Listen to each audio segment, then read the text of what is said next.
Hello and welcome to our channel RS classes. तो कैसे हैं आप सभी लोग? आशा करते हैं आप सब लोग काफ़ी अच्छे होंगे। तो दोस्तों, जैसा कि अपनी पिछली क्लासेस जो है कंटिन्यू हम आपकी जो है आपके लिए लेकर चलते चले आ रहे हैं। ठीक, आज हम जो है उसी सीरीज में एक बार फिर से हम उसी प्लेटफॉर्म पर वापस आ चुके हैं आपके सामने एक और बेहतरीन क्लास लेकर के। बहुत ही चुनिंदा क्लास स्टैटिस्टिक्स के बेस पे जो कि हम जो है सिखा रहे थे, आपको जो है बता रहे थे। आज जो है उसी क्लास को हम फिर से कंटिन्यू करने वाले हैं। तो दोस्तों, जितना जो है हम आपको फिलहाल अभी स्टैटिस्टिक्स के बारे में जानकारी दे चुके हैं, वो आपका जो है सिंपल सेंटेंस तक हो गया था। आज सिंपल सेंटेंस जो है कंप्लीटली हमने करा दिया था। वो एकदम जो है जीरो से लेकर के लास्ट तक एकदम स्वाहा हो गया था। और आज की जो क्लास होगी अपनी, वो कंपाउंड सेंटेंस के कंजक्शंस यानी कि कोऑर्डिनेट कंजक्शन और रिलेटिव प्रोनाउंस पर बेस्ड होगी। तो आज की जो क्लास है वो कंपाउंड सेंटेंस के नज़रिए से बहुत ही ज़्यादा इम्पोर्टेंट होगी, क्योंकि आज की क्लास में हम इसी को भी जो है जीरो से लेकर के अपनी जो है शुरुआत करेंगे और इसके हर एक कॉन्सेप्ट को बहुत ही जो है लॉजिकली हम आपको जो है क्लियर करेंगे। लेकिन उससे पहले फटाफट जो है आप जो है इस चैनल को अभी तक अगर सब्सक्राइब नहीं किए हैं तो सब्सक्राइब करके बेल आइकन को प्रेस कर दें और वीडियो को जितना हो सके उतना शेयर कर दीजिए। ठीक है, लास्ट तक हमारे जो है साथ में क्लास में बने रहिएगा, ताकि यहाँ की जो है इसके एक एक जो है पॉइंट्स आपको अच्छे से समझ में आ जाए। तो सिंथेसिस हमने आपको पहले ही बता दिया था कि ये तीन टाइप से बनाए जाते हैं: simple sentence, compound sentence and complex sentence. तो सिंपल सेंटेंस आपका जो है खत्म हो चुका है और आज चलेगी आपके कंपाउंड की क्लास। ठीक है, ये क्लास 2 दिन की होने वाली है। आज भी चलेगी क्लास कंपाउंड की और कल भी चलेगी। आज हम आपको जो है कंपाउंड क्लास के अकॉर्डिंग अगर हम बात करेंगे तो कोऑर्डिनेट कंजक्शंस की बात करेंगे, और जो नेक्स्ट क्लास आएगी उसमें हम रिलेटिव प्रोनाउंस और रिलेटिव एडवर्ब्स को लेकर के आएंगे, जो कि आपके लिए बहुत ही ज़्यादा दुविधाजनक होते हैं। क्योंकि सब ऑर्डिनेट कंजक्शंस की अगर जब हम बात करेंगे कॉम्प्लेक्स सेंटेंस में, तो ये भी आपको देखने को मिलेगा और इन दोनों में क्या क्या डिफरेंस होता है हम वो भी क्लियर करेंगे, वो भी नेक्स्ट क्लास में। फिलहाल आज की क्लास में हम शुरुआत करते हैं कंपाउंड सेंटेंस। चलिए देखते हैं दोस्तों। पहले हम ये जान लेते हैं कि कंपाउंड सेंटेंस होता क्या है। ठीक है, बहुत बच्चों को शायद इसमें दिक्कत आती होगी, कंपाउंड सेंटेंस एक्चुअल में होता क्या है। हम सेंटेंस तो कंबाइन कर रहे हैं, लेकिन उसके बारे में हमको पता ही नहीं, कोई जानकारी नहीं कंपाउंड सेंटेंस क्या होता है। ठीक है, तो देखेंगे कोऑर्डिनेट कंजक्शन। जब भी हम कंपाउंड सेंटेंस में अगर हम सीखेंगे, कंपाउंड सेंटेंस में अगर सेंटेंस को हम कंबाइन करेंगे तो दो तरीके से कर सकते हैं। या तो हम कोऑर्डिनेट कंजक्शंस का यूज करके कर रहे हैं, या फिर रिलेटिव प्रोनाउंस या रिलेटिव एडवर्ब्स की मदद से हम सेंटेंस को कंबाइन कर रहे हो कंपाउंड सेंटेंस में। तो इसका पहला टॉपिक जो आपका है वो कोऑर्डिनेट कंजक्शन पर है। अब कोऑर्डिनेट जो कंजक्शन होता है, अगर हम उसकी बात करें तो ये किस में आता है भैया? कंपाउंड सेंटेंस में आता है। और कंपाउंड सेंटेंस क्या होता है वो मैं आपको बताने जा रहा हूँ कि a compound sentence is one made up of two or more principal or main clauses. तो जो कंपाउंड सेंटेंस होता है भैया मेरे, वो आपका जो है वन ऐसा क्लास होता है, ऐसा सेंटेंस होता है। कंपाउंड सेंटेंस जो होता है भैया वो ऐसी क्लास होती है, ऐसा सेंटेंस होता है, ऐसा जो बना होता है किससे? दो या दो से अधिक प्रिंसिपल क्लासेस से या फिर मेन क्लासेस से। ठीक है, कंपाउंड सेंटेंस क्या होता है? कंपाउंड सेंटेंस एक वह वाक्य होता है जो आपके जो है प्रिंसिपल क्लास से, दो या दो से अधिक प्रिंसिपल क्लास से या फिर मेन क्लासेस से बना होता है। जब ये सेंटेंस हम कंबाइन कर लेते हैं तब हमको क्या प्राप्त हो जाता है? क्या हम देखते हैं कि प्रिंसिपल क्लॉज प्लस वन और मोर कोऑर्डिनेट क्लॉज। ये तब होगा जब आप कोऑर्डिनेट कंजक्शंस का यूज करेंगे। ठीक है, सेंटेंस को, दो सिंपल सेंटेंसेस को जब मिला करके आप जो है उसे जब कंबाइन करके जब आप उसको रेडी करोगे, जब उसका आंसर निकालोगे, तो वो क्या बन जाएगा आपका? वो बन जाएगा भैया आपका कंपाउंड सेंटेंस। ठीक है, तो अलग अलग प्रकार के सिंपल सेंटेंसेस को जब हम कंबाइन कर लेंगे तो वो आपका कहलाएगा क्या? कंपाउंड सेंटेंस कहलाएगा। फिर से रिपीट किए दे रहे हैं कि जब हम दो सरल वाक्यों को यानी कि दो सिंपल सेंटेंसेस को या दो से अधिक सिंपल सेंटेंसेस को जब हम कंबाइन करेंगे तो वो हमारा क्या बन जाएगा? कंपाउंड सेंटेंस बन जाएगा। और उस सेंटेंस को हम कहेंगे भैया कोऑर्डिनेट क्लॉज। क्या कहेंगे उसको हम? कोऑर्डिनेट क्लॉज होंगे। तो जो कंपाउंड सेंटेंस होता है वो ऐसा वाक्य होता है जिसमें दो या दो से अधिक प्रिंसिपल क्लॉज या फिर मेन क्लॉजेस क्या होती हैं? होती हैं। चलिए, इतना समझ में आ गया। आपको हम बता दें, जैसे कि एक सेंटेंस लिखा हुआ है कि Rakesh is a farmer, he is a teacher. यहाँ पे ध्यान देने की बात ये है कि यहाँ पे सेंटेंस देखो क्या है कि Rakesh is a farmer, Rakesh एक किसान है, ही इज अ टीचर, वो एक अध्यापक है। यहाँ पे दो सेंटेंस अलग अलग तरीके से दिए हुए, दो सिंपल सेंटेंस दिए हुए और दोनों के दोनों क्या है भैया, प्रिंसिपल क्लॉज है, अर्थात यही मेन क्लॉज है। ये अपनी क्लॉज को पूरा करने के लिए, अपने अर्थ को कंप्लीट करने के लिए किसी के ऊपर आश्रित नहीं है, अर्थात डिपेंड नहीं है, इसलिए इनको हम क्या कहते हैं, इंडिपेंडेंट क्लॉज भी कहते हैं। क्या कहते हैं, इंडिपेंडेंट क्लॉज भी कहते हैं, क्योंकि ये अपने अनुसार ही, अपने पर जो है अपना ही अर्थ जो है स्वयं निकालते हैं, स्वयं ही अपने वाक्य को परिपूर्ण करते हैं, कि किसी दूसरी क्लॉज का सहारा नहीं लेते। इसलिए ये क्या है भैया, प्रिंसिपल क्लॉज हैं, यहाँ पे नहीं।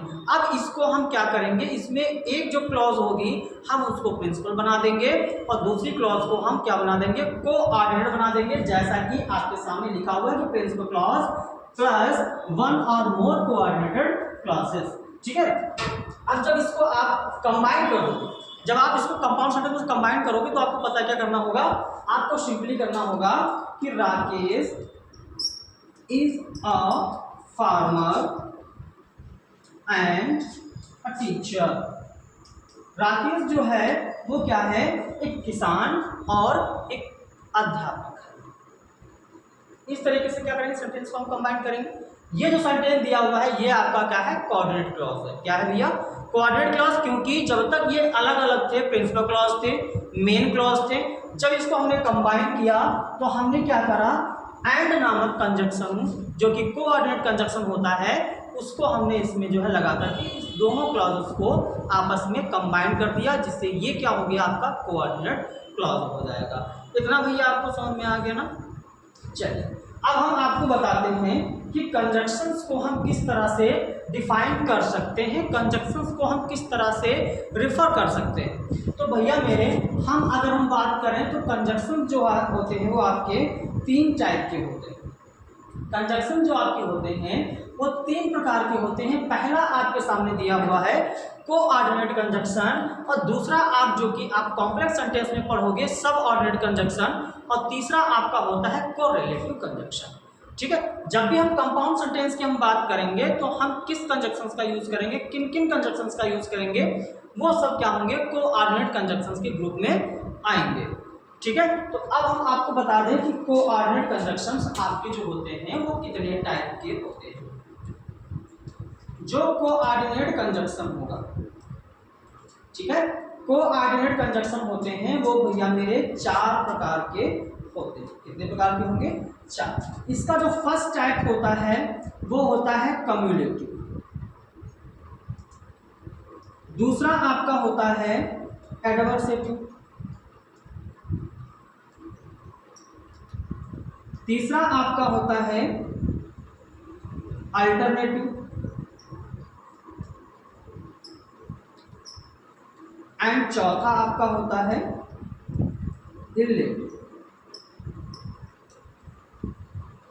ये आपके क्या होते हैं, कोऑर्डिनेट कंजक्शंस की बात करें तो ये कंजक्शंस आपके होते हैं चार प्रकार के। एक आपका होता है कम्युलेटिव कंजक्शन, जिसको हिंदी में अगर हम बात करें तो बोलते हैं वृद्धिकारक या समानपदीय कंजक्शन। ठीक है भैया, समानपदी मतलब इसमें क्या होता है, समान पदों को जोड़ा जाता है, समान बातों को जोड़ा जाता है।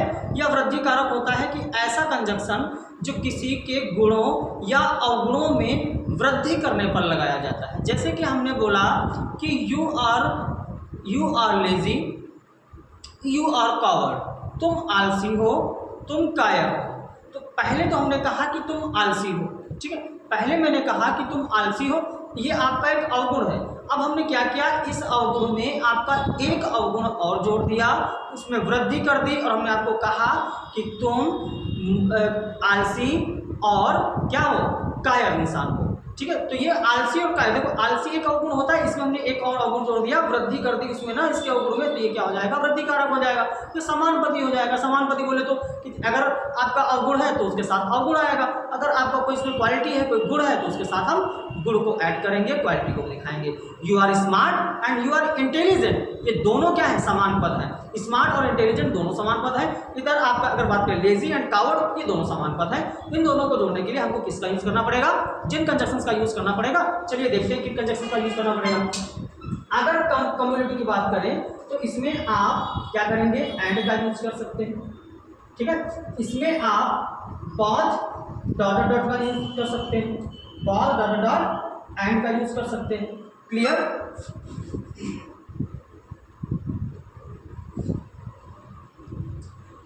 इसमें आप जो है एज वेल एज का यूज कर सकते हैं, ठीक है। और इसमें आप नॉट ओनली और बट आल्सो का यूज कर सकते हैं। Not only but also, dot dot but also, not only but also, ठीक।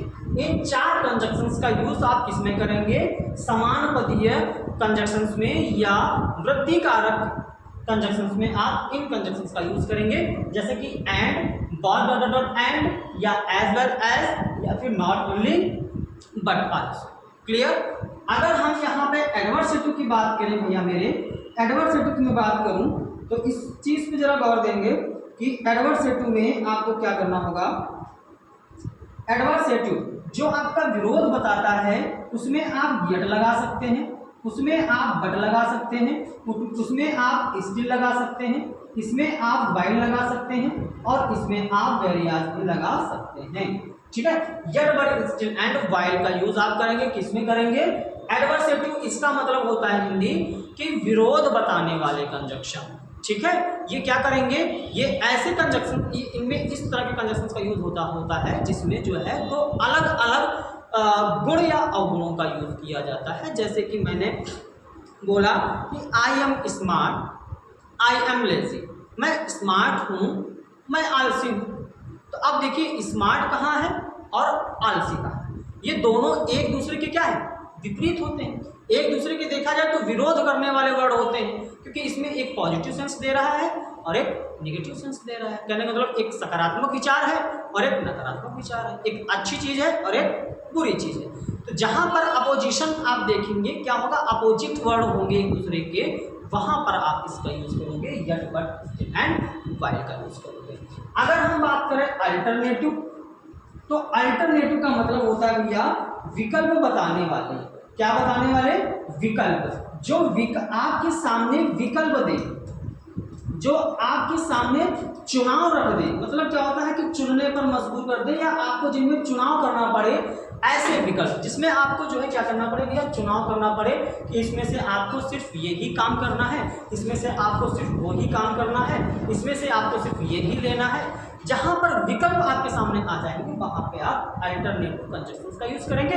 और वो कंजक्शन कौन कौन से हैं, एक तो आपका होता है आइदर डॉट डॉट आर, ठीक है।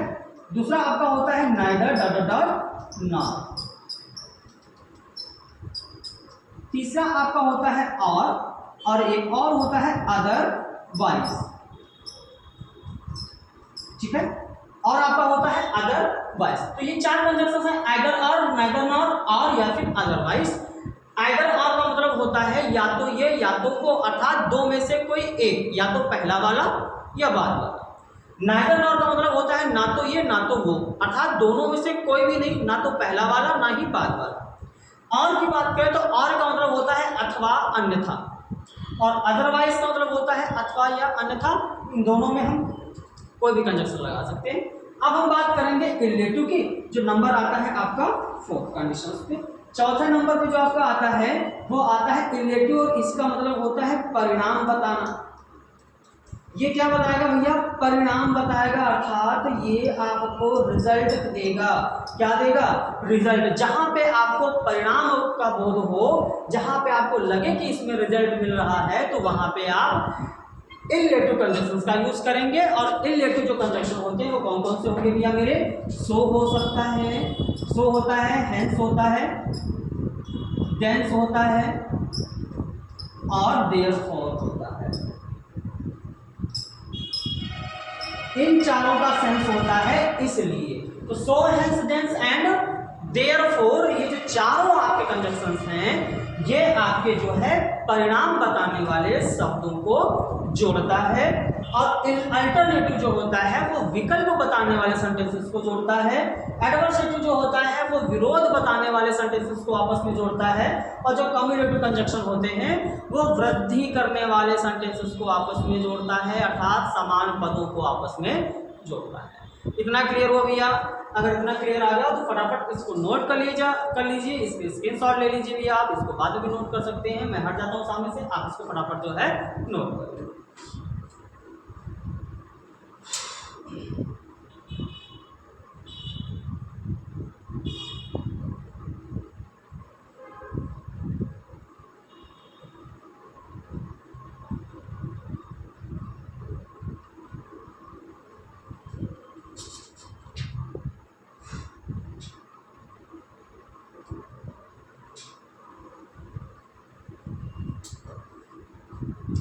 चलिए अब इन कंजक्शंस को हम थोड़ा और अच्छे से जान लेते हैं कि ये कंजक्शंस हमारे किस तरह से वर्क करें।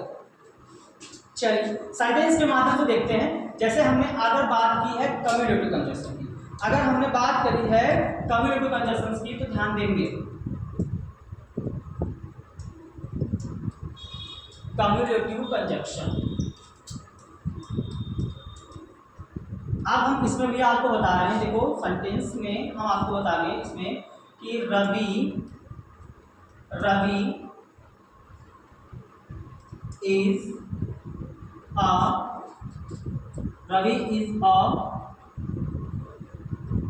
डॉक्टर,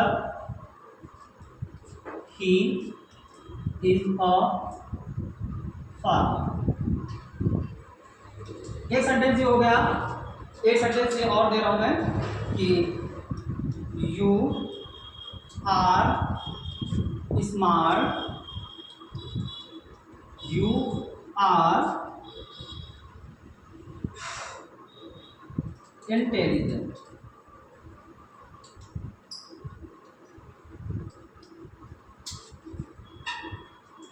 ही इज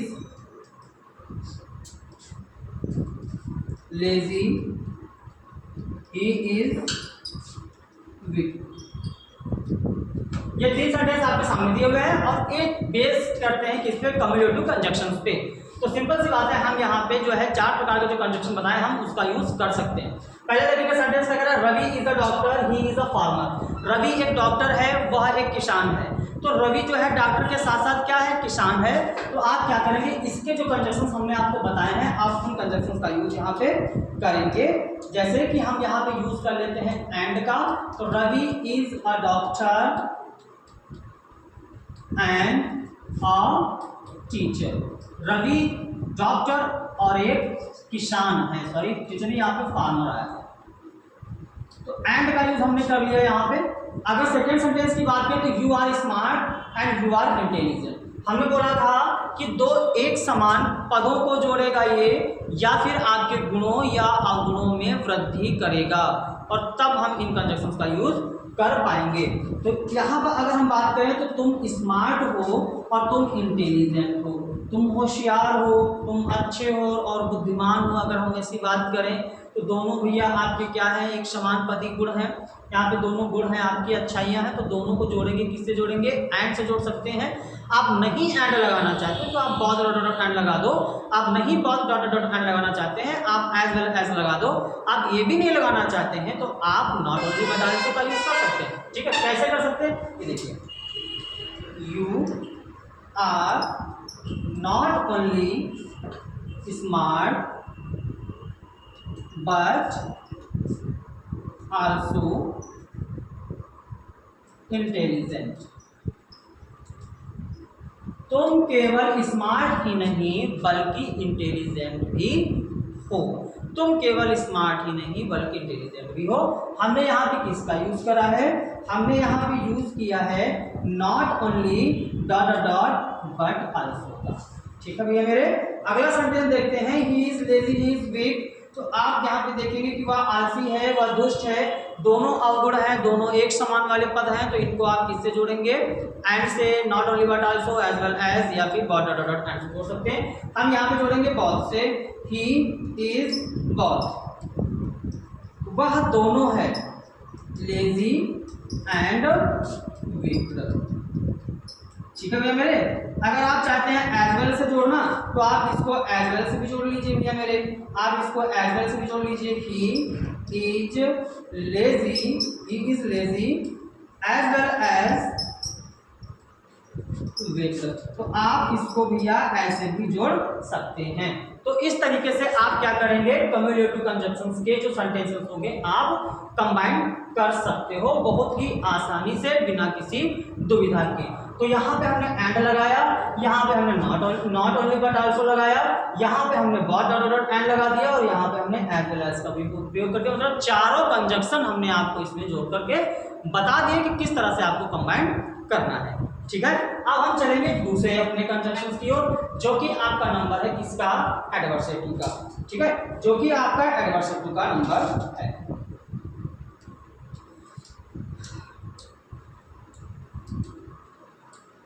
एडवर्सेटिव, अगर एडवर्सेटिव कंजंक्शन की बात करें तो भैया मेरे ये विरोध बताता है। क्या बताता है? विरोध करता है एक दूसरे का। तो देखेंगे भैया कि you are rich, you are not happy। कि तुम धनी हो, तुम प्रसन्न नहीं हो। अब देखो भैया, अगर धनी हो तो प्रसन्न क्यों नहीं हो, खुश क्यों नहीं हो? अगर धनी हो तो खुश क्यों नहीं हो? यहाँ पे देखिए रिच लिखा हुआ है, यहाँ पे लिखा हुआ है नॉट हैप्पी, या हो सकता है आपको अनहैप्पी भी लिखा मिल जाए। ठीक है, तुम धनी हो, तुम खुश नहीं हो। तो जब एडवर्सेटिव की बात करें तो हमने बोला था आपको यट बट स्टिल का यूज करने को, यट बट स्टिल और वाइल का यूज करने।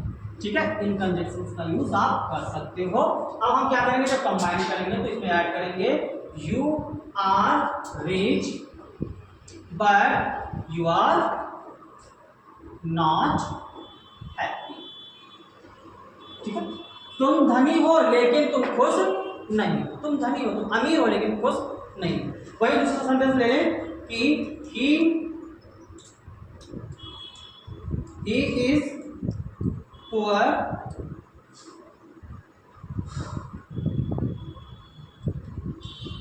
he is happy। वह गरीब है, वह खुश है। अच्छा, जब गरीब है तो खुश क्यों है? गरीब को दुखी होना चाहिए। गरीब के पास तो बहुत सारी समस्याएं होती हैं ना, देखा जाए तो उनके पास कष्ट बहुत सारे होते हैं, संघर्ष होता है, तो उनको तो सैड होना चाहिए, दुखी होना चाहिए। तो यहाँ पे लिखा हुआ है कि वो खुश है। कहीं ना कहीं विपरीत है, कहीं ना कहीं सेंटेंस में अगर देखा जाए तो ये दूसरे के गुण जो है विपरीत जा रहे हैं। और जब भी आपको ऐसा लगे, जब भी आप ऐसा लगे या आपको ऐसा मिले तो आप क्या करेंगे, यट बट स्टिल का he is poor yet he is happy. आप इस तरह से सेंटेंस को लिख सकते हैं। हमने यहाँ पे क्या लगा दिया भैया मेरे, हमने यहाँ पे यट लगा दिया, और यहाँ पे हमने जो लगाया था वो क्या लगाया था भैया, बट लगाया था। यहाँ पे हमने लगाया था क्या, बट। ठीक है, और यहाँ हमने लगा दिया ये। सिंपल सा फंडा है, इस तरह सेंटेंस को हम कंबाइन करेंगे। चलिए हम नेक्स्ट देख लेते हैं अपना, अगला देख लेते हैं नेक्स्ट।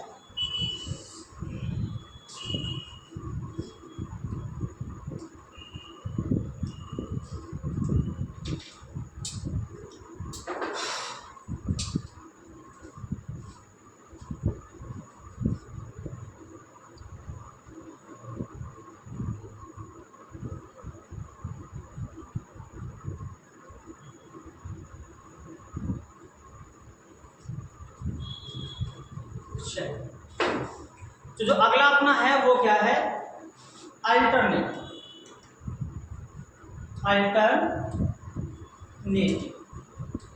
अल्टरनेटिव को बोलते हैं विकल्पात्मक, यानी कि जो विकल्प आपके सामने थे, आपके सामने किसी चीज को चुनाव रखने का आपको जो है अपॉर्चुनिटी मिले, तो वहां पे क्या होता है भैया, आपका एडवर्स, आपका अल्टरनेटिव होता है। और अल्टरनेटिव में भी देखो भैया, एक सेंटेंस बता रहा हूं मैं, do it, leave it, do it, leave. एक सेंटेंस हो गया भैया। अब देखो कह रहा है कि डू इट इसे करो, लीव इट इसे छोड़ दो, करो या छोड़ दो। ठीक है, करो या छोड़ दो। अब इसमें से दो में से कोई आप एक ही काम कर सकते हैं, या तो इसको करोगे या इसको छोड़ दोगे। विकल्प है क्या? नहीं, आपके सामने विकल्प दे रखा है। तो जब विकल्प आपके सामने आपको मिल जाएगा तो मेरे आपको क्या करना है, सिंपली ऐड कर देना है डू इट और लीव इट। ठीक है, डू इट और लीव इट, इसे करो या छोड़ो। या फिर हम इस तरह से बना सकते हैं, आइदर डू इट और लीव इट, या तो इसे करो या इसे छोड़ दो। जहां पे विकल्प होगा वहां पे आप इन कंडीशन का यूज करेंगे। ठीक है, चलिए नेक्स्ट इसमें देखेंगे सेंटेंस।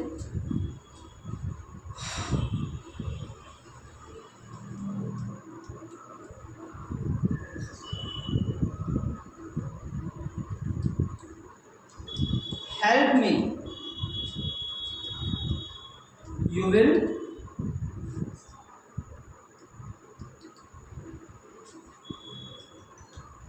be punished। मेरी मदद करो, मेरी मदद करो, यू विल पनिश, तुमको दंडित किया जाएगा। मदद करो, तुमको दंडित किया जाएगा, दोनों में से कोई एक काम होगा। विकल्प आपके सामने ये है, या तो मेरी मदद कर लो भैया, या फिर दंड भोगने के लिए तैयार हो जाओ। ठीक है, तो मेरी मदद करो अन्यथा तुमको दंड दिया जाएगा, मतलब मेरी सहायता करो अन्यथा तुमको दंड दिया जाएगा। तो अन्यथा के लिए आप क्या करोगे भैया, अन्यथा के लिए आप क्या करोगे, help me, otherwise you will be punished. ठीक है भैया मेरे, इस तरह जोड़ सकते हैं आप। आइदर आर का भी यूज कर सकते हैं, आप केवल आर का भी यूज कर सकते हैं। ठीक है भैया मेरे, चलिए अब नेक्स्ट देखते हैं। अपना लास्ट बचा हुआ है इसके बाद का कंजंक्शन, वो क्या है, वो आपका है भैया इललेटिव। क्या है आपका, इललेटिव conjunction.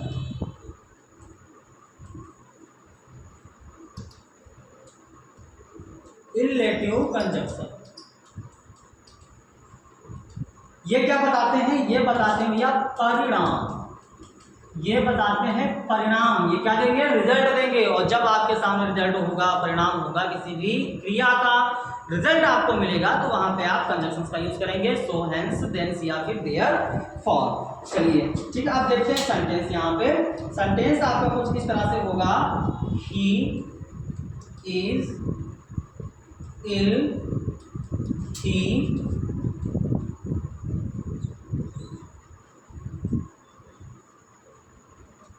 he is not, he will not go to school। वह बीमार है, वह स्कूल नहीं जाएगा। अब भैया मेरा सेंटेंस जरा फोकस करेंगे, क्या दिख रहा है आपको, कहीं ना कहीं दिखने को मिल रहा है कि वो बीमार है। ये क्या है भैया, ये तो रीजन है, और इसका रिजल्ट क्या है कि वो स्कूल नहीं गया। बीमार होने का भैया परिणाम यही तो था कि वो स्कूल नहीं जा पाया। यहाँ पे आपको रिजल्ट मिल रहा है। अब इसमें भी समझने के लिए आपको कौन सा हथौड़ा चलाना पड़ेगा, सिंपल सा फंडा है, वो बीमार था इसीलिए तो स्कूल नहीं गया ना भैया मेरे। तो आपको क्या करना है, सो लगा देना है। यहाँ पे क्या लगा देना भैया, सो लगा देना है, बहुत ही इजीली, बहुत ही आसानी से। He is ill, so he will not go to school. वह बीमार है इसलिए वह स्कूल नहीं जाएगा। आप भैया सो की जगह पे हैंस भी लगा सकते हैं, देंस भी लगा सकते हैं, और देयरफॉर भी लगा सकते हैं। ऐसा कोई सेंटेंस में ऐसा लॉजिक नहीं है कि यहाँ पे आप हैंस नहीं लगा सकते, देंस नहीं लगा सकते, देयरफॉर नहीं लगा सकते। आप सो की जगह पे इसके अलावा इसके जो 3 कंजंक्शन हमने बताया, आप उनका भी यूज यहाँ पे कर सकते हैं। क्लियर? चलिए एक सेंटेंस और देख लेते हैं इसके साथ ही साथ। I had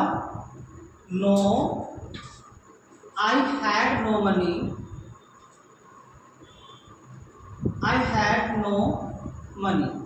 मेरे पास बिल्कुल भी धन नहीं था। I could not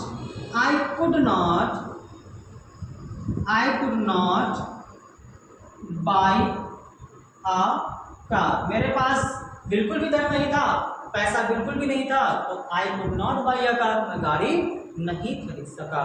तो सिंपल सी बात है भैया, गाड़ी खरीदने का कारण क्या था, पैसा ना होना। और पैसे ना होने का जो परिणाम था गाड़ी का ना होना। अगर पैसे होते तो मैं गाड़ी खरीद लेता। तो सबसे बड़ी बात तो ये है कि पैसे नहीं थे, इसका परिणाम क्या हुआ कि मैं गाड़ी नहीं खरीद सका। जहाँ पे परिणाम होगा वहाँ पे आप लगाओगे भैया, क्या लगाओगे, simply had no money therefore I could not buy a car.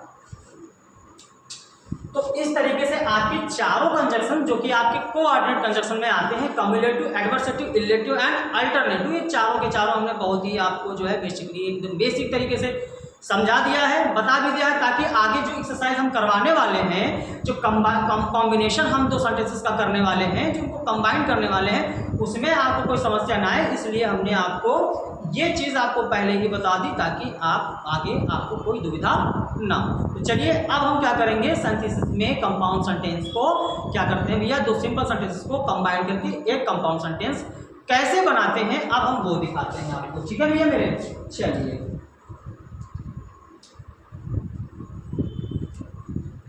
ये रही आपके सामने आपके सेंटेंसेस। पहला वाक्य दे रखा है, ही is a painter, he is a student. वह एक पेंटर है, वह एक स्टूडेंट है। तो आप इसका आंसर बहुत ही आसानी से निकाल सकते हैं। हम बता चुके हैं कि जब किसी के गुण या अवगुणों में एक समान गुण और अवगुण जोड़ दिया जाए या वृद्धि कर दिया जाए या समान पदों को जोड़ दिया जाए तो आपको क्या करना है, सिंपली भैया ऐड कर देना है। क्या, एंड। तो हो जाएगा बच्चा यहाँ पे he is a painter and a student. वो क्या है भैया, आप, ही इज अ पेंटर, वो पेंटर और एक विद्यार्थी, वो पेंटर और विद्यार्थी है। अब आप एंड लगाना चाहते हैं तो एंड लगा लीजिएगा, नहीं तो आप यहाँ पे एज वेल एज लगा सकते हैं, बहुत डॉट डॉट एंड भी लगा सकते हैं और नॉट ओनली बट आल्सो लगा सकते हैं, लेकिन उसकी क्राइटेरिया थोड़ी अलग होती है। अगर आपको नॉट ओनली बट आल्सो लगाना है तो आप करना होगा, he is not only a painter but also a student. यदि आप एज वेल एज लगाना चाहते हैं तो he is a painter as well as a student. यदि आप यहाँ पे बहुत डॉट डॉट एंड लगाना चाहते हैं तो he is both painter and a student. और यदि आप यहाँ पे आप लगाना चाहते हैं एंड तो इस तरीके से आप लगा सकते हैं। क्लियर? चलिए अगला सेंटेंस देखो, I don't help her, she respects me. मैं उसकी मदद नहीं करता, सी रिस्पेक्ट मी, वो मेरा सम्मान करती है। अब भैया आप बताओ, जब मैं किसी की मदद नहीं करूंगा तो वो व्यक्ति मेरा रिस्पेक्ट क्यों करेगा? समझ में आ रही है मेरी बात? समझ में आ रही है ना? अगर हम किसी का जो है हेल्प नहीं करेंगे तो वो मेरा सम्मान क्यों करेगा? अगर हम किसी की मदद करेंगे तभी तो मेरा सम्मान करेगा ना, तभी तो मेरा वो आदर करेगा। तो यहाँ पे देखिए कहीं ना कहीं सेंटेंस में आपका क्या है, कॉन्स्टेंट हो रहा है, विरोध हो रहा है। तो जब विरोध होगा तो हमने आपको बताया था, क्लियर कर दिया है कि जब विरोध होगा तो आपको यट बट स्टिल या फिर वाइल का यूज करना है। यहाँ पे आप यट या बट दोनों में से किसी चीज को भी यहाँ पे चिपका सकते हैं। किस तरह से चिपकाना है, आई डोंट हेल्प हर, मैं उसकी मदद नहीं करता, बट लेकिन या यट या फिर भी, सी रिस्पेक्ट्स मी, मैं उसकी मदद नहीं करता भैया, फिर भी वो मेरा सम्मान करती है, या मैं उसकी मदद नहीं करता लेकिन वो मेरा सम्मान करती है। आप इस तरह सेंटेंस को बनाएंगे। नेक्स्ट सेंटेंस देखेंगे, he is poor, he is honest, वो गरीब है, वो ईमानदार है। यहाँ पे भी देखना भैया, पुअर और ऑनेस्ट दो जो है विपरीत गुण हैं, एक गरीबी है और एक ईमानदारी है। गरीबी ईमानदारी में भैया क्या होता है, जमीन आसमान का अंतर होता है कि नहीं होता है? जहाँ पे अंतर यानी कि विरोध हो रहा होगा वहाँ पे आप बता ही चुके क्या करना है। तो यहाँ पे आप बट लगा दीजिए, he is poor but he is honest, वो गरीब है लेकिन ईमानदार है, वो गरीब है लेकिन ईमानदार है। He is poor but he is honest, he is poor but he is honest, वो गरीब है लेकिन ईमानदार है। लास्ट सेंटेंस देखेंगे, Ram broke the glass he was punished. Ram ने ग्लास तोड़ दिया, उसे दंडित किया गया। अब भैया मेरे हमने आपको एक चीज और बताई थी कि यदि सेंटेंस में रिजल्ट हो रहा हो तो वहां पे सो हैंस देंस और देयरफॉर का यूज करना है। तो आप इसमें देख रहे हैं क्या आ रहा है, इसमें यही तो रहा है, अगर गिलास नहीं टूटा होता तो क्या मुझे दंडित किया जाता। गिलास टूटने का ही तो परिणाम था कि तुमको दंडित किया गया ना। तो आप क्या करेंगे, यहाँ पे आपको पता है आपको क्या करना है, कर लीजिए। पता है नहीं, मैं कर देता हूँ। चलिए, राम ब्रोक द ग्लास, यहां तक आपको करना है, सो ही वॉज पनिश्ड। राम ने गिलास तोड़ा इसलिए उसे दंडित किया गया, सीधी सी बात है, राम ने गिलास तोड़ दिया इसलिए उसको दंडित किया गया। सो लगाना है, सो लगाओ, हेंस लगाना है, हेंस लगाओ, देंस लगाना है, देंस लगाना है, देयरफॉर लगाना है, तो वो भी ठोक दो यहाँ पे। चारों में से कोई एक चीज। क्लियर? चलिए अब नेक्स्ट सेंटेंस देखते हैं। इसके आगे और भी सेंटेंस है भैया मेरे, और भी सेंटेंस है और है आपके सामने। ही इज ऑनेस्ट, वो ईमानदार है। इज अवॉर्डेड, उसे पुरस्कारित किया गया। वो ईमानदार है, उसे पुरस्कारित किया गया। भैया ईमानदार हो तभी तो पुरस्कार दिया जा रहा है ना, अगर ईमानदार ना होते तो क्या पुरस्कार दिया जाता। तो इसमें देखेंगे भैया क्या है, दो सेंटेंस में कैजुअल रिलेशन बोले तो रीजन एंड रिजल्ट। पहले सेंटेंस में रिजल्ट, दूसरा सेंटेंस में क्या है, उसका रिजल्ट है। अगर तुम ईमानदार ना होते तो तुमको अवार्ड नहीं मिलता। ये तुम्हारी ईमानदारी का ही परिणाम है कि तुमको पुरस्कार दिया गया। तो सिंपल सा फंडा है, आप कर लेंगे, है ना। तो सो लगा दीजिए, चाहे हैंस लगा दीजिए, चाहे देंस लगा दीजिए, चाहे देयरफॉर लगा दो बच्चा मेरे। He is honest, so he is awarded. वो ईमानदार था, सॉरी ईमानदार है इसलिए उसे पुरस्कार दिया गया। चलिए नेक्स्ट देखते हैं sentence. You can have T, you can have coffee. आप कॉफी ले सकते हैं, आप टी यानी कि चाय ले सकते हैं, आप कॉफी ले सकते हैं। तो भैया मेरे आप दोनों चीज एक साथ तो नहीं ले सकते, है कि नहीं। आप चाय और कॉफी एक साथ तो नहीं ले सकते। तो आपके सामने कहीं ना कहीं विकल्प दिया जा रहा है, आप या तो कॉफी ले लीजिए या फिर चाय ले लीजिए। तो या तो चाय ले लीजिए या तो कॉफी, सॉरी ये मेरा चश्मा है, इसको नहीं लेना है। हाँ, तो यू कैन हैव टी, तुम चाय ले सकते हो, और यू कैन हैव कॉफी, तुम कॉफी ले सकते हो। तो आपको क्या करना है भैया, आइदर और का यूज कर देना है। इधर और का यूज कर देना है तो आप बनाओगे सबसे पहले भैया you can, either you can have T और कॉफी। अगर यू कैन हैव टी और कॉफी, या तो आप चाय ले सकते हो या फिर कॉफी ले सकते हो, ठीक है। अब आप इसको ऐसे भी बना सकते हैं, you can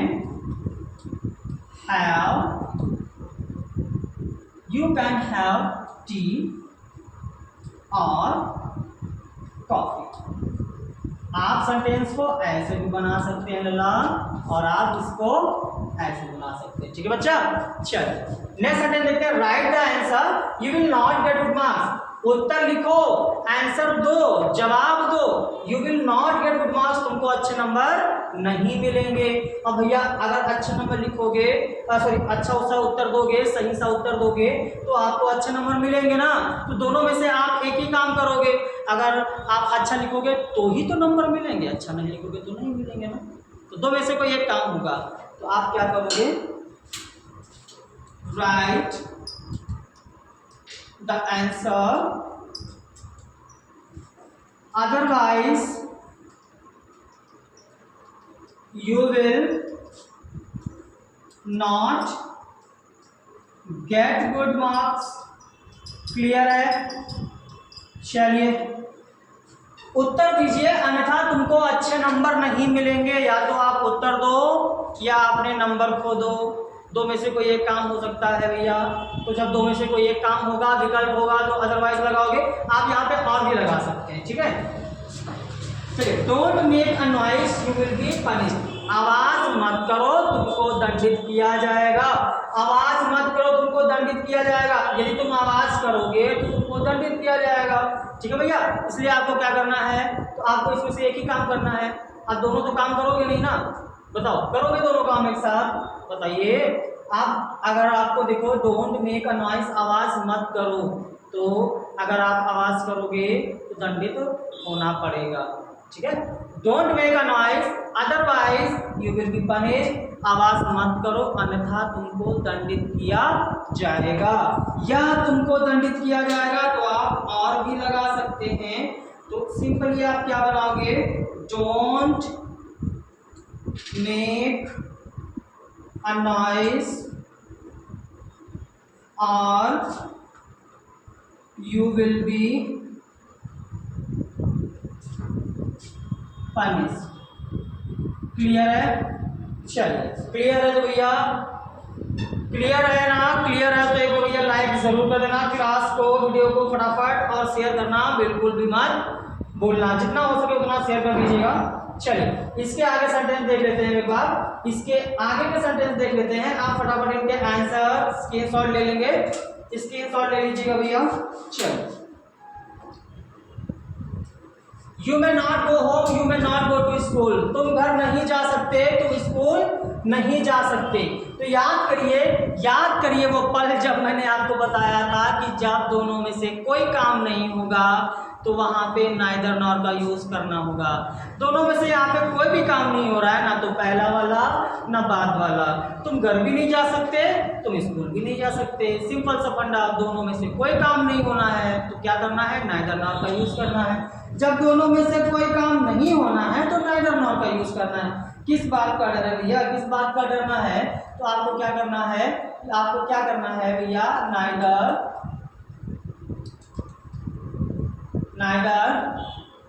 you may go home nor you go to school. चलिए अच्छा, इसको समझ में आ गया होगा। Neither you may go home nor you go to school, ना तो तुम घर जा सकते हो और ना ही स्कूल। अब बात आती है कि सर ये नॉट कहाँ चला गया, इसको कहाँ से खा गया? भैया जब भी नाइदर नॉर लगाओगे तो जो निगेटिव वर्ड आपके यूज किए जाएंगे वो आप आंसर में नहीं लिखेंगे। नाइदर नॉर खुद एक नकारात्मक शब्द है, निगेटिव वर्ड है, तो आप जो है नॉट का यूज नहीं करेंगे, उसे हटा देंगे। तो neither you may go home nor you may go to school. आप इसको ऐसे भी बना सकते हो, neither you may go home nor go to school. ठीक है, यू ना लगाना चाहो तो मत लगाओ, आपका सेंटेंस वो भी सही है। तो जब दोनों में से कोई काम ना हो तो नाइदर नॉर का यूज कर लेना चाहिए, वही आपके जो है आपके लिए बेटर होगा। He did not come, he did not send any message. He did not come, he did not send any message. वो नहीं आया, he did not send any message, और उसका कोई मैसेज भी नहीं आया। वो नहीं आया, उसका मैसेज नहीं आया। सिंपल सी बात है, दोनों में से कोई काम नहीं हो रहा है। जब दोनों में से कोई काम ना हो तो क्या करना चाहिए भैया, हवन करना चाहिए। सॉरी, आपको नाइदर नॉर लगाना चाहिए। क्लियर? नाइदर नॉर लगाना चाहिए तो आप क्या करेंगे भैया, नाइदर ही, अब ये हटा देंगे did not, neither he come and not send any message. Clear है बच्चा? इतना क्लियर हो गया। आज की क्लास में बस इतना बताना था और बहुत ही अच्छे से बताना था, तो मेरे हिसाब से मैंने आपको बहुत ही अच्छे से बता दिया है। अगर आपको अच्छे से समझ में आ गया है तो एक बार आप जो है इसको लाइक जरूर कर देंगे और शेयर करना मत भूलिएगा। अब हम देखते हैं भैया आपके लिए कुछ है क्या। जी हाँ, बिल्कुल है। आपके लिए आपका नाश्ता शाम का तैयार है, तो आप फटाफट इसको कर लीजिए, इसकी प्रैक्टिस कर लीजिए, इसके आंसर दे दीजिए। आंसर आप जो है अगर डाउट आ रहा हो आंसर में तो आप हमारे कमेंट सेक्शन में हमको बता सकते हैं। ठीक है, ये सारे सेंटेंसेस आपको खुद बनाने होंगे, क्योंकि जब तक प्रैक्टिस नहीं करोगे तो यह मतलब मजा नहीं आने वाला। तो जितना हो सके प्रैक्टिस से उतनी आप प्रैक्टिस करिए, क्योंकि जितनी ज़्यादा आप अभ्यास करोगे आप उसमें उतना ही निपुण होते चले जाओगे। एक्सपीरियंस आपको मिलेगा, अनुभव मिलेगा, आप उसमें डूब जाओगे तो आपका कल्याण हो जाएगा।